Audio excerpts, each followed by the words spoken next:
Welcome back to Cool Clubs Reviews. Today, Mark, we're going to take a look at Callaway Opus wedges. Yeah, it's been a while since they've really come out with, really refreshing their wedge line. So this is a totally new line. They're really excited about it, and I kind of agree with it. It's really nice looking. Yeah, well, let's start with the basics. Opus is Greek, I believe, for a culmination of work or great work. So Callaway obviously are really proud of how much has gone into this wedge. And how much tech can you get in a wedge?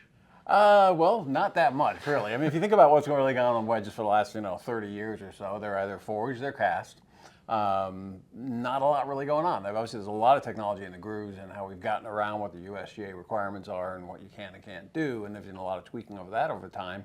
But really, the shape or how forgiving they are, all that kind of stuff, really hasn't changed much in 30 years. Yeah, each brand has their own nuance in terms of like nomenclature of grinds and those kind of things, but I guess we just start from the top. It's a complete reshape of what I've seen of Callaway wedges. Yep. Goes back to maybe an older shape that I do recognise, but they're talking a lot about tour-driven shaping, right? Right. So I really like the shape of these. Actually, Roger Cleveland was involved with Callaway for years and stuff, and he had a couple different types of wedges. I've always liked the more traditional old 588 kind of shape. So why I really didn't love Callaway wedges as much as in the last few years, but this really looked different. They're a little bigger looking, more traditional looking to me. I really like the new look. I agree. It's simple, right? There's just really not much going on. I think a lot cleaner lines. I think the person, that plays probably the other biggest wedge brand in the world, it's a little bit of an easier transition to move across. It's not such a weird shape as maybe we've seen in previous years. And they offer a bunch of grinds. And let's hold off on the grinds, actually. Let's go into some of the other tech. So you touched on, there's been some constraints placed on grooves over the years and changed over the years, right? Yeah, it's kind of funny because we all talked about, probably almost 10 years ago now, right? The USGA changed the ruling on square grooves and all that stuff. So we all freaked out and all bought thousands of wedges, biggest wedge here in golf sales. But the reality is they've gotten around it, and they spin just as much as the old wedges do now. So don't worry about holding on to those old wedges you got anymore. The new ones actually do spin just as much, if not more. Yeah. Well, they've got three technologies talking about. Basically, the pitch of the walls is like the legal limit. They've just maxed that out. They've got more grooves on the face, which we've seen other brands do. We know that works. Yeah. And then they've also got a micro groove and a blast on the face. So it's like hitting every single area you can hit. And we did a fair amount of testing on this, and we did see, a little bit lower launches and spins and stuff. But really, what we should have done really is tested it in wet surfaces and different things. I think that's where you see the big difference. Yeah, there's some big claims. I say claims. Callaway won't come out with something unless they've run it through legal, so we know it's legit.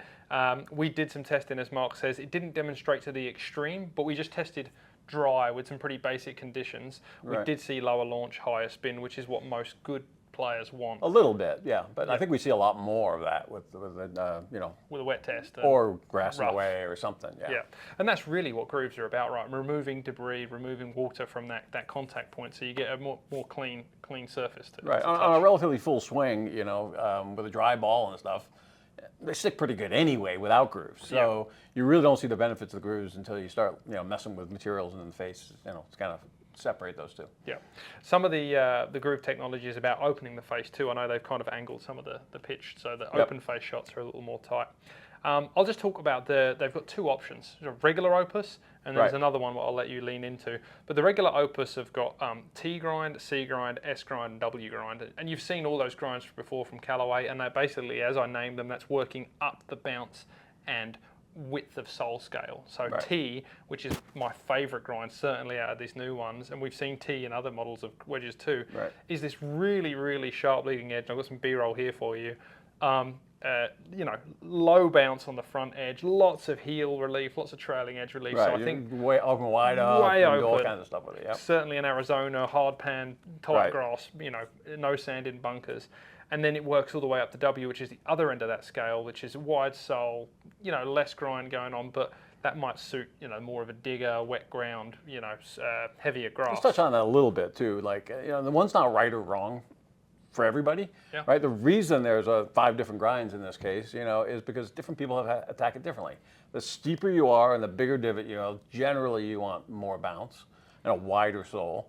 Obviously, you pick it clean. I don't think a divot hardly ever. Maybe with a wedge, occasionally. You can go down pretty low. But if you're not really skilled, stay away from the low bounce ones. They're going to get you in trouble. It gets you dig in and you put more debris between the ball and the face, basically, Right. I actually, run different grinds through my bag. So in this case, I would either run the S and the W in the 50. Right. And then I'd run into either an S or a C in a sand wedge because I play full shots and pitches around the greens. Right. And only in recent years have I started playing really low bounce, so T grinds around the green, Arizona. Yeah, Arizona, right. It recalls for that a little more. So there's no set rules to what it is. It's like making sure the shot suits what you want to do with it. I would agree with you too, and that's pretty common. I do the same thing. I play actually a 54 and I like a 60 at 59 or so, but I like to have two different bounces. So my 54 has a little more bounce on it. So I get into the really soft sand. I can open that up, and I got a ton of bounce. But my 60 has relatively low. Yeah. So I get into that soft, fluffy stuff. We go to play Cypress or something. That's scary because it goes straight on the ground, and that's not good. You want options with your wedges, right? Tour pros, lucky you don't have to pay for them. You have a new set every week if you want. So we have to make the most out of what we can do.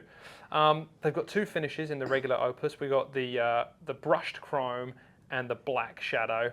Black shadow, we talked about it before we got on camera. Really cool looking. It is kind of cool. Yeah. It's really black, right? Especially when you put the black shaft with it. It's a black ferrule, black shaft, backhead. There's no paint in it. Yep. So it's really kind of clean looking. Yeah. And I know we're our data-driven results, and we have touched on a little bit of data. Well, hopefully we'll dive into some more data on these. But I want to go down the feel route. Like, we tested these a few weeks ago when the rep brought them in, and incredibly soft. Yeah, it's surprising you actually feel the difference. That was kind of surprising to me. And I don't, and I will say that openly. Yeah. I've never really gone, oh, this wedge feels good. I think it's all a bit of malarkey, but yeah, I just kind of think the same thing. But extraordinarily soft wedge. Yeah, everybody seemed to notice it too. Yeah, and we had a couple of our fitters hit them, and they were hitting these real low, fizzy ones, and commenting on how soft it is. So definitely something in a fitting session to pay attention to. Like, you want to love your wedges around the green and dial in your feel with them. The standard Opus is a cast product. So and a lot of wedges are, even wedges that say they're forged, they're cast, right? Yep. So let's hand that over to what's the other option. If this is really, really good, really soft, what else can we do? Well, the platinum one is entirely different, right? So this is metal injection, right? Yep. So it's a blend of different materials injected in as opposed to a cast, sand cast type thing. So it does have a different material, and it's something we really haven't seen in wedges before. Yeah. I'm not sure if I can tell the difference between the two of them. They both felt good, but it's kind of cool. Yeah. And the other thing they've done in the one that's the the platinum version is they put some tungsten on the top of it, and I thought that was really interesting because if you look at it here, right along the back here, they've got this tungsten plate that they put in here. And if you ever look at my bag, my wedges, especially my lob wedge, has lead tape all across the top. And the reason I've done that, and for years and years, and a lot of tour players actually do, is as you open the face and you hit it kind of high on those little flop shots and stuff, as you hit higher on the face, kind of goes clunk, and there's no metal up there, so you don't get a lot of, feel. And that certainly gives it a little bit more meat up there to hit those high shots and not, have it go much shorter. And when you open the face, you do hit higher in the face naturally anyway, right? That's absolutely. You're trying to do that sometimes, right? I mean, a buddy of mine that used to take an old ping wedge with an square toe, and he'd hit it right up in the corner and hit this little thing that dropped. He was a really good player. I wasn't going to try that. I'd miss it and go right under it. But, so there is different places to hit it. And I've heard some tour players and stuff that you see, ball marks up here as well for those kind of shots. This is a lot cleaner looking than my lead tape so beat up though, and I kind of like it. No more lead tape for Mark. No, well, we'll see. Maybe not. I do like lead tape. And then there's two finishes in this one too. Right. This one has the the standard satin finish, which is clean looking, and obviously you can see a little tungsten in that section. But the other ones actually we don't have it here. I wish we did. It's really cool looking. It's dark blue. Yeah. And especially with the tungsten piece being a different color, kind of stands out. It really looks sexy, as you would call it, right? Yeah, I say that a lot. As much as a golf club can be, but we're addicts here, so that's what it is. So a really good option from Callaway. They've got more products coming this year, which I guess are going to kind of flow into these wedges. Yeah, we actually got quite a few releases this fall, right? Yeah. We got some, from a couple different companies. This time of year, there's usually not much coming out, but there's a bunch in the next couple of weeks, so. Yeah. Fun. So stick around. We've got so many product reviews to come. We've still got the new robot to release to you, but definitely go and get fit for Opus. So many grind options. You've got high price point, mid price point. Finishes, they are for everyone. Go to coolclubs.com and book your fit in today.